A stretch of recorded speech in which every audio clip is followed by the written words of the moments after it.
नमस्कार। दोपहर के 2 बज चुके हैं। खबरें तो हर जगह हैं, लेकिन नजरिया खास होना चाहिए और यही नजरिया लेकर हम हाजिर हैं आपके सामने। आप देख रहे हैं डीडी न्यूज और मैं हूं आपके साथ भावना नैयर। यह है न्यूज पंच, जहां हर खबर को मिलता है एक नया एंगल, एक सटीक सवाल और ठोस जवाब। यहाँ सिर्फ सूचना नहीं होती बल्कि विश्लेषण होता है, पड़ताल होती है और हर पहलू पर सीधी बात होती है। ग्राउंड जीरो से लेकर पावर कॉरिडोर तक हर हलचल पर हमारी पैनी नजर रहती है और हर अपडेट पहुंचाते हैं हम आप तक पूरी विश्वसनीयता के साथ। तो चलिए न्यूज पंच की शुरुआत करते हैं आज की टॉप लाइंस के साथ। सबसे पहली खबर पश्चिम बंगाल से है। अंतिम और दूसरा चरण यानी बंगाल का रण अब सिर्फ 24 घंटे से भी कम समय रह गया है जब पश्चिम बंगाल में दूसरे चरण का मतदान होगा। ऐसे में चुनाव आयोग की क्या है तैयारियां और हिंसा पर किस तरीके से किया जा रहा है वार और कैसे पश्चिम बंगाल दूसरे चरण के मतदान के लिए है तैयार, बताएंगे आपको न्यूज पंच में। जिस दूसरी और महत्वपूर्ण खबर पर हमारा रुख रहेगा वो है भारत लाया जा चुका है ड्रग का तस्कर दाऊद का करीबी डोला। कौन है ये डोला, क्या है इसकी क्राइम कुंडली और कैसे अब ड्रग्स का जो सिंडिकेट है, जो अंतर्राष्ट्रीय नेटवर्क फैला हुआ है पूरी दुनिया में, वो कैसे एक एक करके उसका होगा पर्दाफाश, बताएंगे आपको न्यूज पंच में।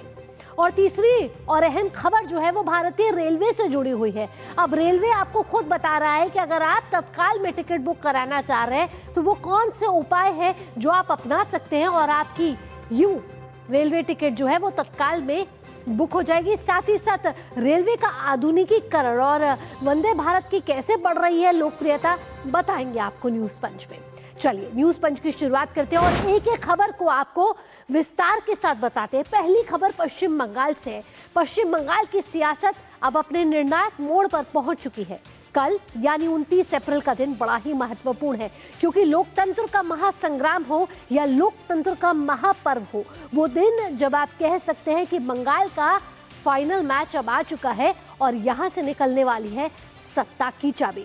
क्योंकि ये सिर्फ चुनाव नहीं है, ये प्रतिष्ठा की लड़ाई है, ये सत्ता और साख की सीधी टक्कर मानी जा रही है और इसका फैसला जनता जनार्दन करने वाली है। और फैसला आने का 4 मई को, जब ये दोनों चरण की मतगणना 4 मई को होगी और बंगाल की सत्ता किसको मिलती है तब पता चलेगा। लेकिन आपको बता दें कि दूसरे और आखिरी चरण में 142 विधानसभा सीटों पर कल वोट डाले जाने हैं और इससे पहले जो पहला चरण हुआ था 23 अप्रैल को, जिसमें बम्पर वोटिंग हुई थी और कहा जा रहा है कि भय के बाद भरोसा सामने दिखा था, उस पर 152 सीटों पर मतदान हो चुका है।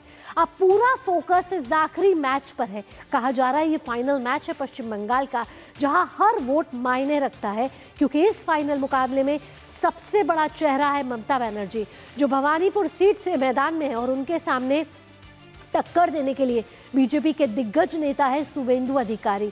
ये मुकाबला 2 नेताओं का नहीं है, ये 2 विचारधाराओं का टकराव है। एक तरफ सत्ता बचाने की चुनौती है तो दूसरी तरफ सत्ता बदलने का दावा। अब वक्त है जनता के फैसले का। कल जब वोटिंग होगी तो हर बटन के साथ तय होगी बंगाल की दिशा और दशा। चलिए ग्राफिक्स का रुख करेंगे और आपको इस बंगाल के फाइनल राउंड के बारे में एक एक करके बताते हैं कि क्या है इसमें खास और कौन सी वो जो हॉट सीटें हैं जिन पर इस बार सभी की नजर टिकी हुई है। सेकंड फेज की पिच इस समय तैयार नजर आ रही है बंगाल के लिए। कहा जा रहा है कि ये सेकंड जो मैच है वो फाइनल मैच है, लेकिन ये तस्वीरों के जरिए आप देख रहे हैं कि कहां कहां इस समय हिंसा हुई है और हिंसा से बचने के लिए चुनाव आयोग की क्या क्या तैयारियां की जा रही हैं। गोघाट, हुगली और जगदल में आपने देखा कि दूसरे चरण का जब चुनाव प्रचार चल रहा था तो यहाँ से कई हिंसा की घटनाएं सामने आई, लेकिन इस बार दूसरे चरण के लिए चुनाव आयोग की तैयारियां एक नई रणनीति के साथ आ रही है। वेबकास्टिंग के साथ साथ सीसीटीवी से भी निगरानी रखी जाएगी। लेकिन ये जो हिंसा है उसने कई बड़े सवाल खड़े किए हैं पश्चिम बंगाल की राजनीति को लेकर, क्योंकि पश्चिम बंगाल में चुनावी हिंसा का इतिहास बड़ा है। ऐसे में हम देखते हैं कि पश्चिम बंगाल में जब जब चुनाव हुए हैं ऐसी हिंसा की घटनाएं सामने आई हैं। लेकिन इस बार अगर देखें, अगर दोनों चरणों को मिला के, तो हिंसा की जो घटनाएं हैं उसमें ज़रूर कमी आई है क्योंकि चुनाव आयोग की तैयारियां इस समय सुचारू रूप से दिख रही है। लेकिन अब देखिए ये तस्वीरें हैं बंगाल के चुनावी रण की, जहां दूसरी और अंतिम चरण के लिए कल जो है वो आखिरी रण खेला जाएगा, जिसको बैटल ऑफ बंगाल कहा जा रहा है। चप्पे चप्पे पर इस समय जवान तैनात किए गए हैं, साथ ही साथ मतदान कर्मी जो है वो रवाना हो गए हैं, उनको अपनी ड्यूटी निभानी है। कल का दिन बेहद ही अहम है, शांतिपूर्ण और निष्पक्ष तरीके से मतदान हो, यही चुनाव आयोग का उद्देश्य है। उपद्रवियों को वार्निंग दी जा रही है। साथ ही साथ आपको बता दें कि बंगाल के इस चुनावी रण में जो मुख्य टक्कर है वो टीएमसी वर्सेस बीजेपी को की ओर दिख रही है, जहां पहले चरण से दूसरे चरण की चुनावी रणनीतियों में कई बदलाव आए। अगर मुख्य मुद्दे कहें तो मुख्य मुद्दे में घुसपैठी एक बड़ा मुद्दा रहा, भ्रष्टाचार, कानून व्यवस्था बड़ा मुद्दा रहा। लेकिन अगर बात करें चुनाव आयोग के मेगा एक्शन की, तो चुनाव आयोग इस समय पूरी तरीके से सतर्क है। 510 करोड़ से ज्यादा अधिक, ये देखिए ग्राफिक्स के जरिए हम आपको बता रहे हैं कि मेगा प्लान क्या है चुनाव आयोग का। मेगा प्लान कुछ इस तरीके से कह रहा है कि पहले चरण से दूसरे चरण में और सतर्कता बरतने की ज़रूरत है, और 510 करोड़ रुपए से ज़्यादा की अवैध राशि जब्त की गई है। यानी इस चुनाव में जो अगर चुनाव में पैसा देने की कोशिश की गई है तो उस अवैध राशि को जब्त किया गया। अवैध नकदी पकड़ी गई है, शराब पकड़ी गई है, ड्रग्स का भांडाफोड़ किया गया है, और जब्ती में 2021 चुनाव का रिकॉर्ड जो है वो टूट चुका है। और 2021 की बात करें तो 339 करोड़ रुपए की हुई थी जब्ती। तो इलेक्शन कमीशन ज़्यादा सतर्क है इस बार 2021 से, और 2026 के चुनावों में चुनाव आयोग की तैयारियां ज़्यादा पुख्ता नज़र आ रही हैं। अब आपको बताते हैं कि क्या क्या इस चुनाव आयोग में जो तैयारियां उसमें क्या क्या जब्त किया गया है और कितना जब्त किया गया है। अवैध नकदी की बात करें तो 30 करोड़ रुपए की अवैध नकदी बरामद की गई है। हमने आपको बताया कि शराब का भी एक बड़ा खेप जो है वो बरामद किया गया है। 48.46 लाख लीटर की शराब भी जब्त की गई है। शराब का मूल्य आपको बताएं 126.85 करोड़ की शराब जो है इस बार जब्त की गई है। नशीले पदार्थ भी जब्त किए गए हैं, उसमें 110.12 करोड़ कीमत की ये जो धातुएं हैं वो पकड़ी गई है। साथ ही कुछ अन्य सामान है उसकी भी जब्ती इस बार की गई है। तो 2021 की बात करें और 2026 की बात करें तो कई रणनीतियों में बदलाव और चुनाव को निष्पक्ष कराने की पूरी कोशिश यहाँ की जा रही है। वोटिंग से पहले किस तरीके से छावनी में बदल चुका है इस समय पश्चिम बंगाल, और कितना कड़ा पहरा है इस बारी। अगर दूसरे चरण की बात करें जिसको कहा जा रहा है अंतिम और फाइनल मैच है, जिसको कल खेला जाएगा पश्चिम बंगाल में लोकतंत्र के महापर्व के द्वारा।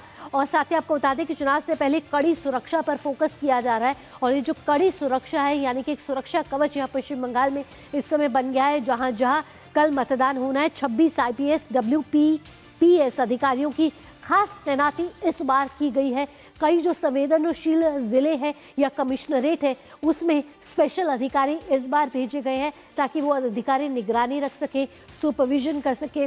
संवेदनशील इलाकों में इस बार निगरानी ज़्यादा बढ़ाई गई है। वेबकास्टिंग की तो के ज़रिए तो किया ही जा रहा है पूरे इलेक्शन को मॉनिटर। इसके साथ जो वे है उस पर भी CCTV लगाए जा रहे हैं जिससे लगातार मॉनिटरिंग हो रही है। अलर्ट पर इस समय संवेदनशील इलाके कौन कौन से क्षेत्र कौन से, बैरकपुर है, हावड़ा है, बारासात है, ऐसे कई इलाके हैं जो इस बार संवेदनशील माने जा रहे हैं। और चुनाव खत्म होने तक ये तैनाती लगातार जारी रहेगी। आइए अब आपको बताते हैं कि सेकंड फेज के लिए किस तरीके से पिच जो है वो तैयार नजर आ रही है, और यहाँ पर क्या क्या प्रतिक्रिया आई है और कैसे चाक चौबंद सुरक्षा है, क्या कहना है प्रतिनिधियों का, आइए आपको सुनवाते हैं। जहाँ भी हिंसा की घटना आएगी हम लोग अप्रोप्रिएट एक्शन लेंगे, बट हम लोग जो है दिन पर दिन सिचुएशन टाइट होती रहेगी, क्योंकि ECI के प्रोटोकॉल एक नॉर्मल प्रोटोकॉल होता है जब MCC लागू होता है, फिर आपका जो विड्रॉल होता है उसके बाद एक और प्रोटोकॉल होता है। लास्ट जो प्रोटोकॉल होते हैं वो दो होते हैं 72 आवर्स, और उससे ज़्यादा सख्त होता है 48 आवर्स। हम लोग अभी 72 और 48 आवर्स के बीच में हैं। तो अब जो है हम लोग जो है इसको पूरा एकदम जो प्रोटोकॉल है फॉलो करेंगे। हमारी बातचीत हो गई है पुलिस से, बातचीत हो गई CAPF से, बातचीत हो गई है सब और लॉ इन्फोर्समेंट एजेंसी से। हम लोग एकदम तत्पर हैं, एकदम रेडी हैं कि हम लोग जो भी चुनौती आएगी उसका पालन करेंगे। हर एक वोटर को चांस मिलना चाहिए, अपने मन मुताबिक हमको राइट मिलना चाहिए, हम जिसको मन चाहे वोट करें। ये हमारा एक स्टैट्यूटरी राइट है, हमको एक्सरसाइज करने का मौका मिलना चाहिए। किसी का कोई राइट नहीं है कि हमारा राइट छीनने के लिए कि हमको वोट नहीं देने देगा या हमारा वोट कोई और दे आएगा। इलेक्शन कमीशन इंश्योर करेगा कि हमको हर एक को अलाउ करना है वोट देने के लिए। तो चुनाव आयोग की कैसे ये तैयारी है ये तो आपने सुन लिया, लेकिन कैसे सुरक्षा बलों के द्वारा यह सुरक्षा सुनिश्चित की जा रही है मतदाताओं की, वो भी आपको बता देते हैं। कैसे फेज 2 के लिए इस समय पश्चिम बंगाल इस समय फुल अलर्ट मोड पे है। आपने देखा था कि चुनावी शोर जो है वो खत्म हो चुका और इसके साथ साथ अब तैनाती हो जाती है, अब जिम्मेदारी बढ़ जाती है सुरक्षा बलों की। तो चुनावी मोर्चे पर आपको बता दें कि सीआरपीएफ के जवान इस समय तैनात किए गए हैं। सीआरपीएफ का सिक्योरिटी मास्टर प्लान बिल्कुल रेडी है, हर मूवमेंट पर पैनी नजर रखी जा रही है। आप देख रहे हैं ये कंट्रोल रूम है, जो ऐसे तमाम कंट्रोल रूम बनाए गए हैं जहां चुनावी मोर्चे पर सीआरपीएफ की तैनाती है और ये वॉर रूम क्रिएट किए गए हैं, ये टेम्परेरी वॉर रूम क्रिएट किए गए हैं चुनाव से पहले, जो पूरी मॉनिटरिंग रखेंगे और हर मूवमेंट पर पैनी नजर रहेगी और कोई भी चुनावी हिंसा ना घटे, चुनाव निष्पक्ष तरीके से किया जाए, पारदर्शी तरीके से किया जाए, इसको सुनिश्चित करने के लिए सीआरपीएफ की अतिरिक्त सुरक्षा बलों को तैनात किया गया है। इस समय हमारे संवाददाता सौरभ दत्ता जुड़ गए हैं ज्यादा जानकारी के साथ। सौरभ, कहे तो सेकंड और फाइनल मैच कल खेला जाना है पश्चिम बंगाल में लोकतंत्र के इस महापर्व में। हमने जब देखा कि पहले चरण में रिकॉर्ड बम्पर वोटिंग हुई, 90% से ज्यादा वोटिंग हुई, कल का मैच जो खेला जाना है वो भी बड़ा महत्वपूर्ण रखता है। क्या कुछ तैयारियां हैं, क्या कुछ रणनीति में बदलाव है? भावना, देखिए अभी तो जो डीसीआरसी सेंटर्स हैं वहां से deciding officers, polling officers EVM को लेकर अपने अपने से और चल पड़े। और साथ ही साथ चुनाव आयोग, अगर आप कहें तो चुनाव आयोग को कहने की बात नहीं है। कल की जो इंसिडेंट हुआ दिन भर, पाटपाड़ा में जो इंसिडेंट हुआ, फिर गोघाट में जो इंसिडेंट हुआ, आनंदबाग में जो इंसिडेंट हुआ, उससे पहले चरण में कुमारगंज में जो इंसिडेंट हुआ था, उन सारी इंसिडेंट्स की जिक्र करके चुनाव आयोग की तरफ से, सीओ की तरफ से स्टेट पुलिस को कहा गया है कि आप पूरी तरह से इंश्योर कीजिए जो ट्रबल मेकर्स हैं, वो सारे ट्रबल मेकर्स अपने अपने इलाके में जो लिस्ट तैनात किए गए थे उसके मुताबिक उसके खिलाफ कार्रवाई किया जाए। खास तौर से वो जगह पर जहां पे हिंसा की घटना हुई है, दूसरी चरण की कॉन्सिक्वेंसेस की जो असेंबली की इलेक्शन है वो जगह, और जहां पर पिछले चुनाव में ऐसी इंसिडेंट्स हैं जहां पे ऐसी घटना घटी है। तो इन सारी बातों को लेकर क्या क्या करना है वो पुलिस ऑफिसर को वो जो एसओपी तैयार करके सीओ ऑफिस की तरफ से दिया गया है। और आपको बता दूं कि अब तक 2300 से भी ज्यादा, 3 दिन में 2300 से भी ज्यादा लोगों को गिरफ्तार किया गया है, ताकि वो चुनाव के दिन किसी भी तरह से किसी भी वोटर को, किसी भी प्रिसाइडिंग ऑफिसर को, किसी भी पोलिंग ऑफिसर को डरा ना सके, धमकाया ना जाए। और दूसरी ओर 2300 कंपनी से भी ज्यादा सेंट्रल फोर्सेस भी तैनात किए गए हैं। इस कोलकाता में जहां पे हम खड़े हैं, यहाँ पर बहुत सारे ऐसे बहुमंजिलिया है जहां पर पिछले चुनाव में ये सारी बातें सामने आई थी कि जो वहां के लोग हैं, रेसिडेंट हैं, उनको वोट देने के लिए निकल नहीं पाए, गेट पे ताला लगा दिया, ऐसा आरोप है। यहाँ तक के चुनाव के बाद विपक्ष को दिया तो ऑटो को लेकर खेला हो गए, डीजे माइक बजाकर उनको डराया गया, धमका गया। तो उन 80 बहुमंजिले के लेकर अलग से पोलिंग बूथ किया गया है उस बहुमंजिला के भीतर, कॉम्प्लेक्स के भीतर। और साथ सौरभ, एक और सवाल मेरा यहाँ है कि चुनाव आयोग और सुरक्षा बलों की पूरी तरीके से तैनाती यहाँ साफ तौर पर नजर आ रही है। कल जो चुनाव हो निष्पक्ष हो, पारदर्शी हो, इसको लेकर तमाम जो उपाय हैं और तरीके हैं वो सुनिश्चित किए जा रहे हैं। एक छोटा सवाल मेरे पास यहाँ ये है कि एक हॉट सीट है जिस पर सभी की निगाहें इस दूसरे राउंड में, वो है ममता बनर्जी वर्सेस शुवेंदु अधिकारी की लड़ाई। और ये साख की लड़ाई, ये प्रतिष्ठा की लड़ाई, विचारधारा की लड़ाई बोली जा रही है। जी बिल्कुल, क्योंकि भवानीपुर वो कॉन्स्टिट्यूएंसी है जो इस बार 294 जो कॉन्स्टिट्यूएंसी में से 293 सीटें, 293 कॉन्स्टिट्यूएंसी एक तरफ भवानीपुर और एक तरफ, क्योंकि भवानीपुर में सीधा चुनौती है ममता बनर्जी को। और पूरे कैंपेन के दौरान ये देखा गया है कि ये वो कॉन्स्टिट्यूएंसी है जहां पे ममता बनर्जी को पिछले 7 दिन डोर टू डोर कैंपेन करना पड़ा। ऐसा पहले कभी नहीं हुआ, इस बार पहली तो देखना होगा कि ममता बनर्जी वर्सेस शुवेंदु अधिकारी की ये जो लड़ाई है कितना रोमांचक मोड़ लेगी जब 4 मई को मतगणना होगी। लेकिन कल का जो चुनाव है बेहद ही अहम माना जा रहा है पश्चिम बंगाल के राजनीति के लिए। से फिलहाल सौरभ, तमाम जानकारियों के साथ आपका बहुत बहुत धन्यवाद। अगली खबर का रुख करेंगे। नाम याद रख लीजिए, सलीम इस्माइल डोला, क्योंकि आने वाले वक्त में इसके अपराधों की कुंडली यानी कि जो क्राइम कुंडली है उस पर या तो एक वेब सीरीज बनती हुई आपको नजर आएगी या फिल्म। अब ये सलीम इस्माइल डोला है कौन, जिसको धर दबोचा है, ड्रग का तस्कर कहा जा रहा है, साथ ही कहा जा रहा है कि सफेद ड्रग्स का सौदागर। और करता क्या था, ये सफेद जहर का सौदेबाजी करता था और अंडरवर्ल्ड की काली दुनिया का एक बड़ा किरदार, बड़ा चेहरा जो कि अब भारत की गिरफ्त में आ चुका है। सलीम इस्माइल डोला महज एक नाम नहीं है बल्कि एक ग्लोबल ड्रग सिंडिकेट का बड़ा चेहरा है। इस्माइल डोला से पूछताछ में ग्लोबल ड्रग नेटवर्क के सारे नेटवर्क की जड़ तक अब जाया जाएगा। कहानी सिर्फ यही खत्म नहीं होती, अब इस ड्रग्स नेटवर्क के डॉन पर ईडी और नारकोटिक्स कंट्रोल ब्यूरो भी शिकंजा कसने की पूरी तैयारी कर चुके हैं। मनी लॉन्ड्रिंग से लेकर सिंथेटिक ड्रग्स के इंटरनेशनल नेटवर्क तक हर कड़ी को जोड़ने की तैयारी है।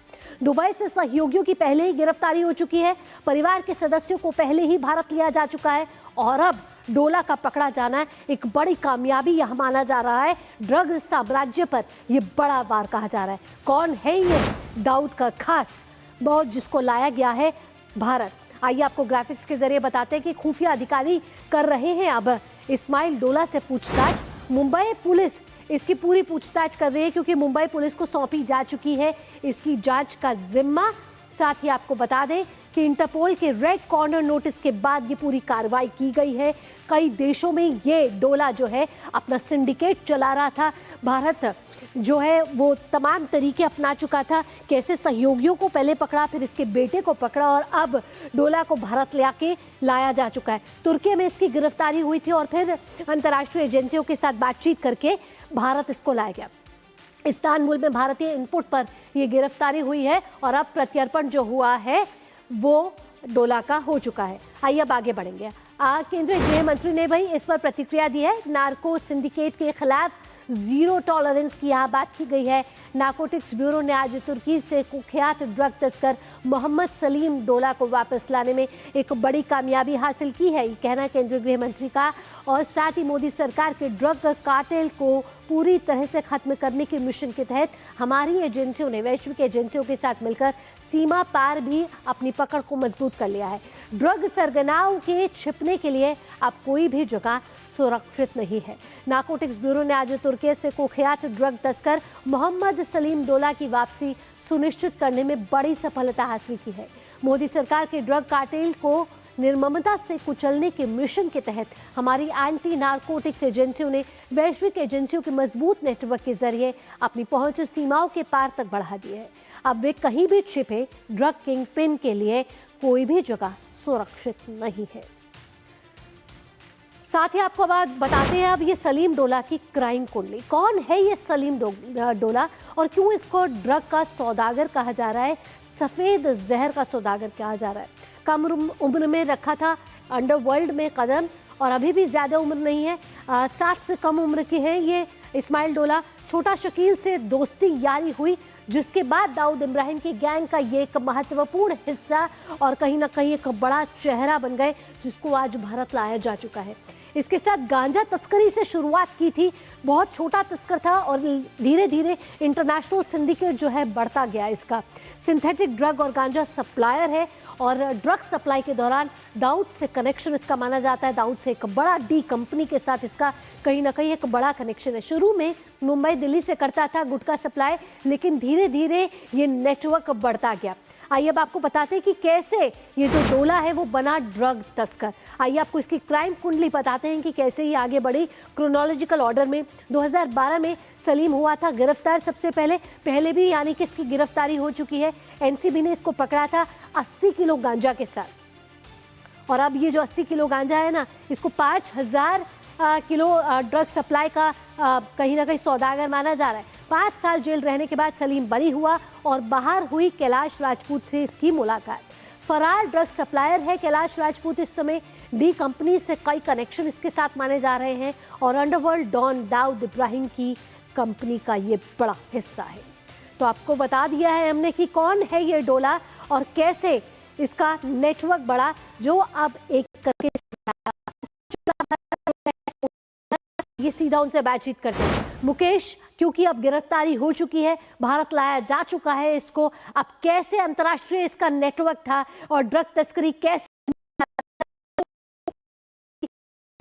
पर्दाफाश होगा जब ईडी और नारकोटिक्स भी पूछताछ करेगी। बिल्कुल भावना, एक बड़ा सरगना था। देखिए दाऊद इब्राहिम यानी डी कंपनी का पूरा ड्रग्स का ये का बेटा भी इसमें कहीं ना कहीं शामिल था और उसको भी 2025 में जो है प्रत्यार्पण के दौरान भारत लाया गया था और अभी वो जेल में है। इससे पहले 2012 में सलीम पहले भी जेल जा चुका, 5 साल जेल काटने के बाद वो आता है 2018 में, फिर वो उसका वहां का वो रेजिडेंस बन जाता है और उसके बाद वहां से वो पूरा का पूरा नेटवर्क ऑपरेट करता है। लेकिन तुर्की के इस्तांबुल से इसको एक बार फिर गिरफ्तार किया जाता है, यानी खुफिया एजेंसी लगातार इसकी धरपकड़ में लगी हुई थी। एक बड़ी कामयाबी है, डी कंपनी को एक बड़ा झटका भी दिया गया है क्योंकि सलीम एक नाम नहीं, एक ड्रग्स के सिंडिकेट का एक बहुत बड़ा किंगपिन था और जिस तरह से सिंथेटिक ड्रग्स में इसने अपने कदम रखे, उसके बाद जिस तरह से 5,000 करोड़ की पूरी ड्रग्स तस्करी में ये इन्वॉल्व है, 1,000-2,000 करोड़ नहीं इसके नाम पर था। अब जब भारत को ये बड़ी सफलता मिली है, कहा जा रहा है कि अब ड्रग सिंडिकेट का ये पर्दाफाश और एक एक करके पड़ते खुलेंगे। मुकेश, तमाम जानकारियों के साथ बहुत बहुत धन्यवाद। आइए अब अगली खबर का रुख करते हैं। भारतीय रेलवे से जुड़ी एक खबर है और एक अच्छी खबर है, जहां हर दिन लाखों यात्रियों के लिए सफर सिर्फ दूरी तय करना नहीं होता है, बल्कि एक चुनौती भी हो जाता है। खास तौर पर तब जब बात तत्काल टिकट बुक कराने की होती है। सुबह के तय समय पर जैसे ही तत्काल बुकिंग विंडो खुलती है, मोबाइल और लैपटॉप की स्क्रीन पर एक अलग ही डिजिटल दौड़ शुरू हो जाती है। कुछ ही सेकंड में ये सीटें भर जाती हैं और कंफर्म टिकट पाना बड़ा मुश्किल हो जाता है। किसी मिशन से कम नहीं है ये तत्काल टिकट बुक कराना। लेकिन अब रेलवे आपको खुद बता रहा है कि अगर रणनीति सही हो तो इस जंग को जीता जा सकता है। और इसी बीच भारतीय रेलवे की एक और भी तस्वीर सामने आई है, एक दूसरा पहलू भी सामने आया, क्योंकि तेजी से बदल रहा है भारतीय रेल का नेटवर्क। और टिकट की इस होड़ में जो एक अच्छी खबर और आई है वो ये है कि सफर लगातार और सुगम होता जा रहा है। ये कैसे हो रहा है? क्योंकि देश भर में अब 162 वंदे भारत ट्रेनें पटरी पर दौड़ रही हैं। यात्रियों की भारी मांग को देखते हुए रेलवे ने यह बड़ा फैसला लिया है कि मुंबई से अहमदाबाद के बीच चलने वाली वंदे भारत ट्रेन अब स्थायी रूप से 20 कोच के साथ होगी। क्योंकि क्या होता था, यहाँ बहुत ज़्यादा ट्रैफिक होता था, तो ऐसे 20 कोच के साथ अब ये चलेगी। भारतीय रेलवे अब सिर्फ सफ़र नहीं बल्कि बदलते भारत की कहानी भी बन चुका है। कैसे होगी ये कंफर्म सीट की टिकट? आइए अब आपको ग्राफिक्स के जरिए बताते हैं कि कैसे ये रेलवे ने बड़ा फैसला लिया है। रेलवे के बड़े फैसले की बात करें तो बढ़ती लोकप्रियता और बढ़ते कोच साफ तौर पर दिखा रहे हैं कि रेलवे का विस्तारीकरण हुआ। कुछ दिन पहले हमने रेल मंत्री अश्विनी वैष्णव का अखबार में एक आर्टिकल भी पढ़ा था कि कैसे पटरियों में आधुनिकीकरण हो रहे हैं। लेकिन यहाँ पर मुंबई अहमदाबाद जो बड़ा बिजी वे माना जाता है, वंदे भारत में अब 20 कोचों को स्थायी कर दिया गया है। साथ ही आपको बता दें कि 3 AC चेयर कार और एक एग्जीक्यूटिव क्लास को बढ़ा दिया जा चुका है। साथ ही भारी मांग को देखते हुए ये बड़ा फैसला लिया गया है और भारत का सबसे व्यस्त इंटरसिटी रेल कॉरिडोर है जो मुंबई से अहमदाबाद का, ये हम आपको बता रहे हैं। आइए आगे बढ़ते कि लोकप्रियता में किस तरीके से वंदे भारत ट्रेनें जो है वो सुपर हिट मानी जा रही है। देश भर में आपको बताया तो 162 वंदे भारत सेवाएं इस समय जारी है। क्यों? क्योंकि इनमें आरामदायक सफ़र आपको मिलता है और वंदे भारत नई ट्रेन्स है, इसमें बेहतर सुविधाएं हैं, बेहतर समय पालन इसकी एक प्रमुख वजह है। टाइम से ये चलती है और टाइम से आपको अपने गंतव्य तक पहुंचाती है। कई मार्गों पर यात्रा समय में 45% की कमी भी आई है, यानी कि सुपरफास्ट ट्रेन्स भी है ये। 8 कोचों के साथ 90 वंदे भारत का संचालन इस समय हो रहा है। 16 कोचों के साथ चल रही हैं 90 वंदे भारत और 38 वंदे भारत 20 कोचों के साथ संचालित की जा रही है। लगभग 23.45% वंदे भारत 20 कोचों में अपग्रेड की गई है। तो लगातार हम आपको बता रहे हैं कि कैसे वंदे भारत की लोकप्रियता बेहद ही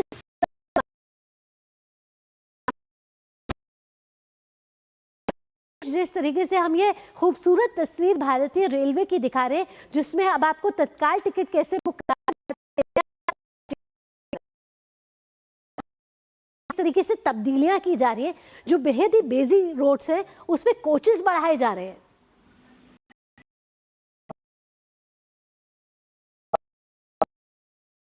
जो है सेमी हाई स्पीड ट्रेन के परिचालन को लेकर हिंदुस्तान